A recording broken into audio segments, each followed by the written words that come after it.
Salam saudara yang terkasih nama Tuhan. Kita bersyukur kepada Tuhan bahwa kita diberikan kesempatan untuk boleh memiliki tubuh yang sehat dan juga beribadah, memuliakan Tuhan.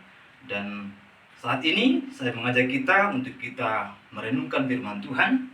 Dan sebelumnya mari kita berdoa. Terima kasih kepadamu Bapa, sumber hidup yang memberikan kami kehidupan. Saat ini kami siap untuk mendengar firman Tuhan. Berkati, mampukan kami untuk boleh memahaminya dan mampukan kami juga melakukannya. Dalam nama Tuhan Yesus kami berdoa. Haleluya. Amin. Saya akan membacakan firman Tuhan kepada kita dari surat Roma pada pasal yang kelima, ayat 1 sampai dengan ayatnya yang ke-11. Demikian firman Tuhan. Dengan judul perikop Lembaga Alkitab Indonesia, hasil pembenaran. Sebab itu kita yang dibenarkan karena iman, kita hidup dalam damai sejahtera dengan Allah, oleh karena Tuhan kita Yesus Kristus. Oleh Dia kita juga beroleh jalan masuk oleh iman kepada kasih karunia ini. Dalam kasih karunia ini kita berdiri dan kita bermegah dalam pengharapan akan menerima kemuliaan Allah. Dan bukan hanya itu saja, kita malah bermegah juga dalam kesengsaraan kita. Karena kita tahu bahwa kesengsaraan itu menimbulkan ketekunan, dan ketekunan menimbulkan tahan uji, dan tahan uji menimbulkan pengharapan. Dan pengharapan tidak mengecewakan karena kasih Allah telah dicurahkan dalam hati kita oleh Roh Kudus yang telah dikaruniakan kepada kita. Karena waktu kita masih lemah, Kristus telah mati untuk kita orang-orang durhaka, yang pada waktu yang ditentukan oleh Allah. Sebab tidak mudah seorang mau mati untuk orang yang benar, tetapi mungkin untuk orang yang baik ada orang yang berani mati. Akan tetapi Allah menunjukkan kasih-Nya kepada kita oleh karena Kristus telah mati untuk kita ketika kita masih berdosa. Lebih-lebih karena kita sekarang telah dibenarkan oleh darah-Nya, kita pasti akan diselamatkan dari murka Allah. Sebab jikalau kita ketika masih seteru diperdamaikan dengan Allah oleh kematian anaknya, lebih-lebih kita yang sekarang telah diperdamaikan pasti akan diselamatkan oleh hidupnya. Dan bukan hanya itu saja, kita malah bermegah oleh Allah, Yesus Kristus Tuhan kita, sebab oleh Dia kita telah menerima pendamaian itu. Yang berbahagia adalah setiap orang yang mendengar dan melakukan firman Tuhan. Saudara-saudara yang terkasih nama Tuhan, tema kita dibenarkan karena iman. Bagian yang kedua, karena beberapa waktu lalu kita telah pernah merenungkan tema yang sama. Mungkin kita perlu beberapa kali untuk merenungkan hal ini karena ini suatu yang sangat penting. Mengapa saya katakan sangat penting? Bagi kekristenan, iman adalah dasar, iman adalah pondasi dari semua kehidupannya. Pondasi tentang etika Kristen, pondasi juga tentang teologi Kristen, pondasi juga tentang perbuatan dan tingkah lakunya, filsafat Kristen dan segala sesuatu tentang kehidupan dibangun di atas iman kepada Kristus Tuhan. Itulah mengapa dalam Ibrani pasal 11 ayat 1 dikatakan bahwa iman adalah dasar dari segala sesuatu. Berbeda dengan agama-agama lain, bahwa agama Kristen didasarkan kepada iman, bukan didasarkan kepada hal-hal lain, tetapi kepada iman saja. Saudara-saudara yang terkasih nama Tuhan, dibenarkan karena iman bukan berarti kita bebas melakukan kejahatan, karena yang penting beriman bisa selamat. Tidak demikian. Mari ingat kembali beberapa waktu yang lalu ketika saya mengkhotbahkan satu judul, yaitu dibenarkan oleh iman, dan juga dengan judul yang lain, iman dan perbuatan. Jadi sudah ada dua tema sebelumnya yang berbicara tentang iman. Satu kali itu dibenarkan karena iman, dan yang lain kita pernah mendengarkan atau pernah saya sampaikan kepada kita, iman dan perbuatan, yang saya mengutip atau membaca dari Yakobus pasal 2 ayat 20, di mana dikatakan, dan saya sampaikan juga di sana, bahwa orang beriman pasti harus berbuat kebaikan. Karena iblis saja memiliki iman, tapi dia gemetar dan tidak melakukan sesuai dengan apa yang dia imani. Oleh karena itu, saudara yang terkasih nama Tuhan, jangan berpikir bahwa orang Kristen dibenarkan karena iman, oleh karena itu bebas berbuat kesalahan atau dosa. Tidak. Tetapi semua kerangka kekristenan itu dibangun di atas iman. Bahkan ketika dia berbuat baik karena dia memiliki iman. Saudara, itulah yang kita renungkan pada sesi-sesi sebelumnya. Dibenarkan karena iman, itu berarti kita mendapatkan pembenaran oleh Kristus Tuhan yang membenarkan kita ketika kita percaya kepada Dia. Bukan ketika kita berpikir telah melakukan sesuatu yang membuat Allah merasa berhutang untuk membebaskan kita atau untuk menebus kita. Tetapi karena beriman kepada Kristus yang telah mati, Dia mati menanggung dosa saya dan dosa saudara, dan kita percaya Dia yang mati itu telah memikul semua dosa dan akibat-akibatnya yang harus ditimpakan kepada kita. Itulah sebabnya di dalam salib itu, dia berkata, Eli Eli lama sabachthani. Dia berkata bahwa, mengapa engkau meninggalkan aku? Allah, mengapa engkau meninggalkan aku? Karena dosa ditimpakan kepadanya. Manusia yang berdosa, tetapi dia yang menanggung semua hukuman akan dosa itu. Saudara-saudara, bukan karena kebenaran kita, tapi karena kebenaran Kristus Tuhan. Dan bagian ini kita diingatkan kembali, dibenarkan tentang iman, tentang dampak-dampak yang lain dari pembenaran itu. Saudara, Alkitab berkata kepada kita bahwa kita dibenarkan karena kasih karunia dalam iman atau oleh iman. Dan itu bukan hasil usahamu, itu bukan pekerjaanmu, itu adalah kasih karunia Allah. Itu Efesus pasal 2 ayatnya yang ke-9.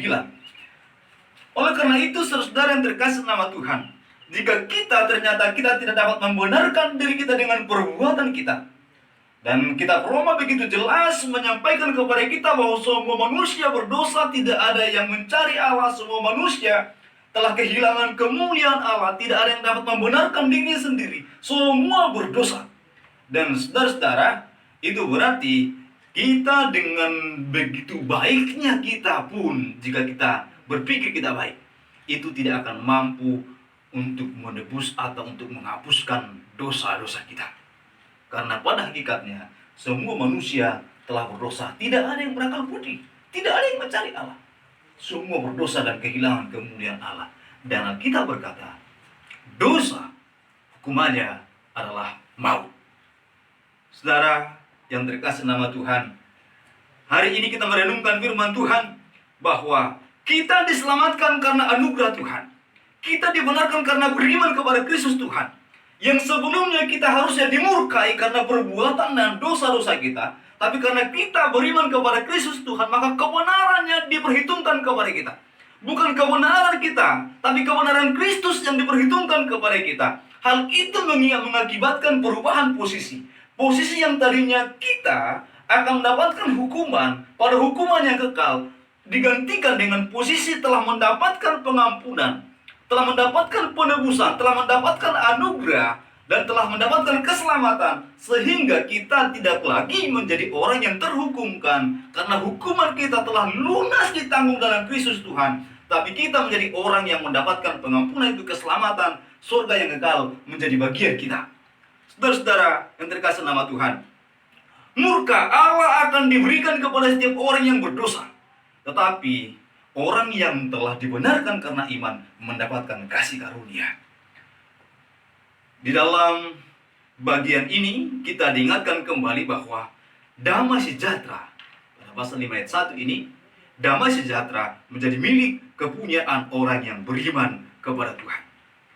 Damai sejahtera ini berbicara tentang apa yang Tuhan kerjakan, tentang apa yang telah kita lakukan pada masa lampau, bahwa Dia menebus kita dari dosa-dosa kita masa lampau.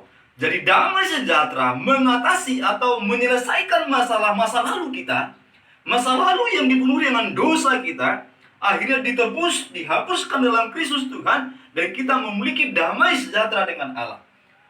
Dan saya boleh mengingatkan kembali kepada kita bahwa orang yang berdosa tidak mungkin memiliki damai dengan Allah dengan perbuatannya.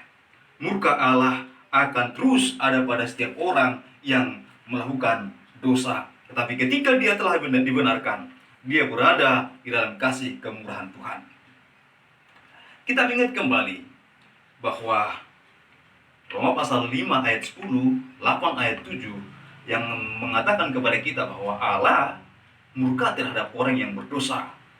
Allah atau manusia menjadi seteru Allah karena dosa, karena perbuatannya. Dan ketika seorang berseteru dengan Allah, Allah yang maha kuasa, Allah yang maha kasih, Allah yang maha adil, maka dia tidak akan bisa luput dari hukuman yang kekal itu, saudara terkasih nama Tuhan.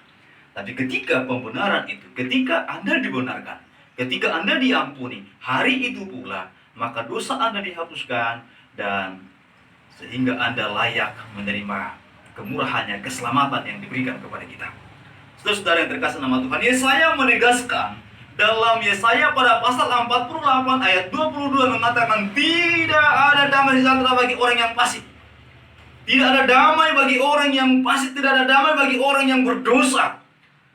Orang yang berdosa hanya akan mendapatkan murka Allah, hanya akan mendapatkan hukuman yang datang dari Tuhan. Tapi tatkala dia diampuni, tatkala dia mendapatkan pembenaran oleh iman, maka pada hari itu dia tidak lagi menjadi orang yang akan dimurkai. Dia mendapatkan kasih karunia, kemurahan, damai sejahtera Allah diberikan kepadanya. Damai sejahtera menggambarkan suatu hubungan yang baik. Ada perdamaian di antara dua belah pihak yang tadinya berseteru, di antara tadinya manusia yang berdosa dengan Allah yang Maha Kudus. Dan perdamaian itu, damaikan itu di dalam Kristus Tuhan. Ada darah yang tercurah untuk penebusan itu. Ada darah yang menjadi korban penghapus dosa kita. Anak domba Allah Yesus Kristus yang memperdamaikan kita dengan mengorbankan dirinya. Saudara-saudara terkasih nama Tuhan, dengan pengorbanan itu, dan ketika kita beriman kepada Kristus yang telah berkorban itu, maka pada hari itu kita mendapatkan damai sejahtera dengan Allah. Saudara, betapa mengerikan ketika seorang bermusuhan dengan penguasa alam semesta. Ketika seorang mendapatkan murka dari penguasa alam semesta ini, sang pemilik kehidupan, sang pencipta atas segala sesuatu, kemana dia dapat berlindung? Kemana dia dapat bersembunyi atas hukuman yang akan datang? Tidak ada tempat untuk bersembunyi dari hukuman Allah yang akan datang. Karena Allah mengetahui segalanya, Allah tahu dan Allah melihat segalanya. Tidak ada suatu dunia atau satu tempat terisolasi yang dimana Allah tidak tahu. Tidak ada satu pengacara atau satu pembela yang hebat yang dapat membela dari hukuman yang akan Allah berikan, dari penghakiman yang akan datang. Allah itu Allah yang maha tahu dan Allah yang maha adil. Tidak ada tempat selain datang kepada Kristus, selain Kristus yang mengampuni kita, selain Kristus yang telah rela mati menebus dosa kita. Kepada Dialah kita dapat berlindung, dan beriman kepada Dia mendapatkan damai sejahtera dengan Allah. Saudara yang terkasih nama Tuhan, kemudian ayat ini juga berbicara kepada kita bahwa tatkala kita telah beriman kepada Kristus Tuhan, kita dibenarkan, dan pada saat itu kita beroleh jalan masuk kepada Allah. Saudara tahu jalan masuk? Yesus sendiri pernah berkata, akulah jalan, kebenaran, dan hidup. Kita memiliki jalan kepada kasih karunia. Kasih karunia Allah, jalan masuk kepada Allah kita. Dan Yesus berkata, dialah jalan itu, saudara terkasih nama Tuhan. Mengapa perlu jalan? Saudara, baik damai sejahtera maupun jalan masuk, ini berbicara pentingnya mediator, pentingnya pengantara, pentingnya yang rela membawa kita kepada Allah itu, yaitu Kristus Tuhan. Mengapa demikian? Karena Allah itu Allah yang kudus. Karena kata kudus itu, hagios itu, selalu bicara tentang pemisahan daripada kenajisan. Manusia itu berdosa. Najis berarti kotor, berarti memiliki banyak dosa yang membuat secara langsung terpisah daripada Allah yang Maha Kudus. Saudara terkasih nama Tuhan, dalam posisi seperti itu tidak ada yang berani, tidak ada yang mampu untuk berdiri di hadapan Allah. Mengapa? Karena dia najis. Sementara Allah itu kudus. Ada pemisahan yang sangat jelas dan sangat jauh. Ada jurang pemisah yang sangat luar biasa dalamnya. Dan tidak ada yang dapat menjembataninya. Hanya Kristuslah yang menjadi pengantara. Hanya Kristuslah yang membawa kita masuk. Kristus membuat kita memiliki persatuan dengan Allah Bapa. Dosa telah memisahkan kita, tapi Kristus mempersatukan kita. Dosa membuat kita jauh daripada Allah, tapi Kristus mempersatukan kita dengan Allah. Saudara terkasih nama Tuhan, ibadat orang Yahudi dengan jelas menggambarkan hal itu. Mereka menggambarkan bait Allah itu mulai dari pelataran, bait suci dan juga bait atau ruang Maha Kudus, antara ruang kudus dan juga ruang Maha Kudus. Jadi ada pemisahan yang jelas sekali, yang dimana tidak semua orang yang bisa masuk sampai kepada ruang Maha Kudus, hanya imam saja. Dan ketika Yesus telah mati di kayu salib, tirai bait Allah itu, tirai pemisah antara ruang kudus dan ruang Maha Kudus itu tersobek. Dan pada saat itu ada hubungan yang diperbaharui, ada hubungan yang dimana Kristus mempersatukan kita kepada Bapa. Itulah disebutkan dengan jalan masuk kepada kasih karunia. Saudara yang terkasih dalam nama Tuhan, Kristus telah mati untuk menebus dosa kita. Dia di dalam kematiannya mempersatukan setiap orang yang percaya kepada Bapa. Dan itu adalah yang kita sebut pada bagian ini jalan masuk. Dialah yang merintis jalan untuk kita bisa masuk, untuk kita boleh berdoa kepada Bapa. Sebab tidak ada lagi pemisahan. Tadinya tidak semua orang yang bisa berdoa langsung kepada Bapa. Hanya imam yang akan membawakan doa umatnya. Tetapi karena kematian Kristus, Dia telah mempersatukan kita dengan Bapa. Sehingga hari-hari ini, tatkala kita telah beriman kepada Tuhan, beriman kepada Kristus Tuhan yang telah rela menanggung dosa kita, kita berarti memiliki jalan masuk. Dan kita bebas berdoa, bebas berkomunikasi dengan Allah kita kapanpun dan dimanapun.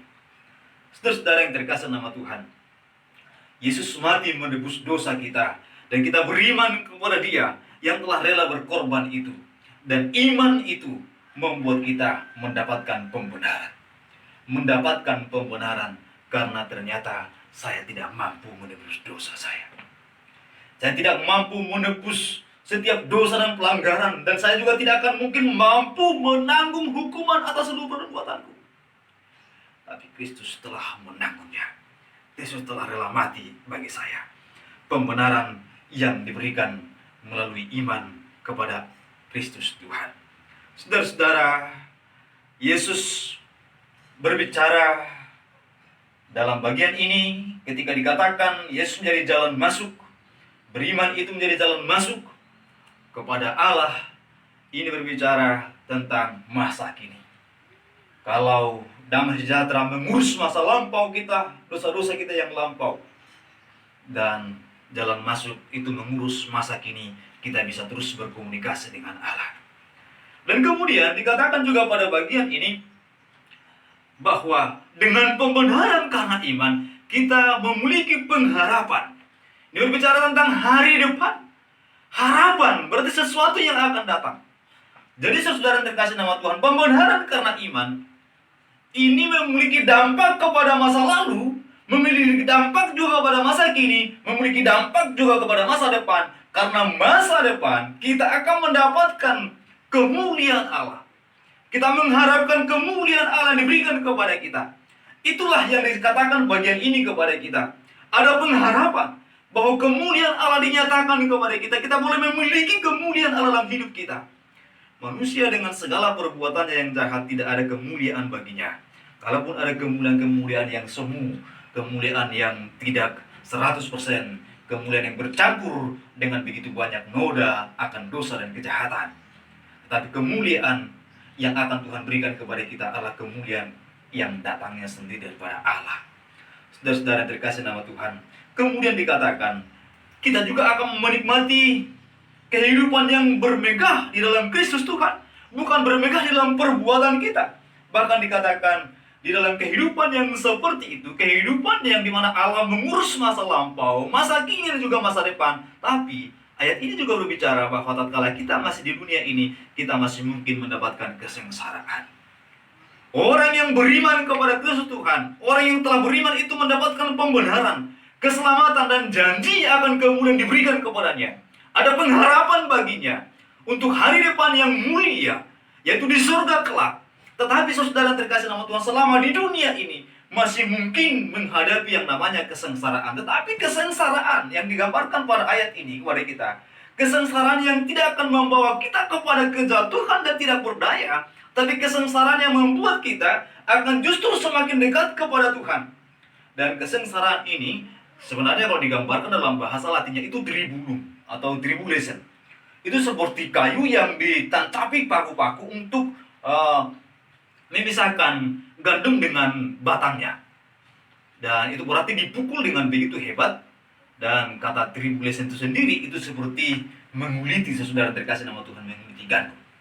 Saudara-saudara, berarti kesengsaraan itu adalah kesengsaraan yang sangat mengerikan. Tetapi kesengsaraan apapun itu dalam dunia ini, itu tidak akan membuat kita menjadi jauh dari Tuhan. Beberapa waktu yang lalu, saya juga pernah memberikan khotbah bagi kita bahwa tidak ada yang dapat memisahkan kita dari kasih Kristus. Bahkan kesengsaraan pun tidak, karena kesengsaraan itu justru akan memiliki dampak yang lebih baik kalau kita sungguh-sungguh kepada Tuhan. Karena kesengsaraan itu akan menimbulkan ketekunan. Ketekunan itu akan menimbulkan tahan uji. Lalu kemudian tahan uji itu akan membawa kepada pengharapan. Pengharapan akan Kristus, pengharapan akan hari depan yang mulia, pengharapan akan surga, pengharapan di mana kita akan bertemu dengan Tuhan muka dengan muka. Saudara-saudara yang terkasih nama Tuhan, tapi untuk sampai kepada tahap-tahap seperti itu, kita dimungkinkan untuk mengalami penderitaan. Kita dimungkinkan untuk mendapatkan kesengsaraan dan kesulitan, untuk kita sampai nantinya kepada pengharapan bersama dengan Kristus Tuhan di surga yang mulia itu. Dan saudara terkasih nama Tuhan, menghadapi kehidupan di dunia ini, jika kita telah benar-benar beriman kepada Tuhan, Tuhan pasti akan memampukan kita. Pembenaran karena iman membuat kita memiliki pengharapan, bahkan di saat manusia lain tidak memiliki harapan sama sekali. Pembenaran karena iman membuat kita kuat. Pembenaran karena iman membuat kita tidak goyah menghadapi persoalan apapun. Pengharapan yang akan datang itu sungguh jelas menjadi milik kepunyaan kita. Karena kemuliaan yang akan datang jauh lebih hebat, jauh lebih indah daripada apapun yang ada di dunia ini. Jadi beriman kepada Kristus, meski banyak tantangannya. Saya akan kembali mengatakan surat Roma, dituliskan kepada jemaat di Roma yang menghadapi tantangan sangat luar biasa. Bahkan orang untuk berbicara, untuk mengatakan bahwa dia percaya Yesus sebagai Tuhan, itu sudah menjadi suatu masalah. Akan mendapatkan hukuman yang berat di sana. Karena bagi orang Roma pada waktu itu, Tuhan itu adalah kaisar saja. Saudara terkasih nama Tuhan. Tetapi orang yang beriman kepada Kristus Tuhan, jemaat di Roma pada waktu itu kuat untuk menghadapi semua itu. Kenapa? Karena ada kekuatan di dalam iman itu. Karena ada pengharapan yang membuat mereka kuat. Di dalam Kristus ada pengharapan, ada kehidupan. Saudara terkasih nama Tuhan, diperdamaikan dengan Allah. Yesus sebagai jaminan mendamaikan kita. Yesus sebagai yang menggaransi pembenaran kita. Yesus yang menggaransi keselamatan dijanjikan kepada kita. Bukan lagi karena kemampuan kita, tapi karena kasih karunia-Nya. Saudara yang terkasih nama Tuhan, bagian ini jelas mengatakan karena waktu kita masih berdosa, Ia telah rela mati bagi kita. Lebih-lebih sekarang setelah kita beriman kepada Dia, Dia pasti akan menyelamatkan kita dari murka Allah. Saudara, saya akan kembali mengatakan murka, hukuman, kemarahan dari Raja segala Raja, dari Tuhan segala Tuhan. Siapa yang dapat menghindarinya? Siapa yang dapat bersembunyi darinya? Tidak ada. Oleh karena itu, hanya diperlukan sekarang kita beriman kepada Tuhan untuk kita mendapatkan pembenarannya, sehingga murka Allah tidak lagi menjadi milik kita, tapi kemurahannya, keselamatannya menjadi milik kepunyaan kita. Kiranya Tuhan Yesus memberkati kita semua. Mari kita berdoa. Bapa yang maha baik, kami bersyukur kepada Tuhan. Kami tahu kami tidak akan mungkin benar karena perbuatan kami. Kami tahu kami tidak akan mungkin selamat karena dosa-dosa kami. Tapi kami beriman kepada Kristus yang telah tergantung di kayu salib untuk menebus dosa kami. Dia menanggung dosa-dosa kami di kayu salib. Dia telah mati bagi kami. Dan Dia hidup bagi kami. Dia telah naik ke surga menyiapkan tempat bagi kami. Terima kasih Bapak, terima kasih ya Tuhan atas anugerah Tuhan. Berkati kami semua, berkati para pendengar firman Tuhan dimanapun mereka berada. Biarlah semua Tuhan kuat beriman dalam Tuhan, memiliki pengharapan dalam Engkau Allah Juru Selamat kami. Dalam nama Tuhan Yesus, Juru Selamat kami telah berdoa. Haleluya. Amin. Saudara-saudara yang terkasih nama Tuhan, jalanilah kehidupan yang beriman kepada Kristus Tuhan. Bukan mengandalkan pikiranmu, tenagamu, tetapi karena Kristus yang telah rela mati bagimu. Tuhan memberkati saudara. Amin.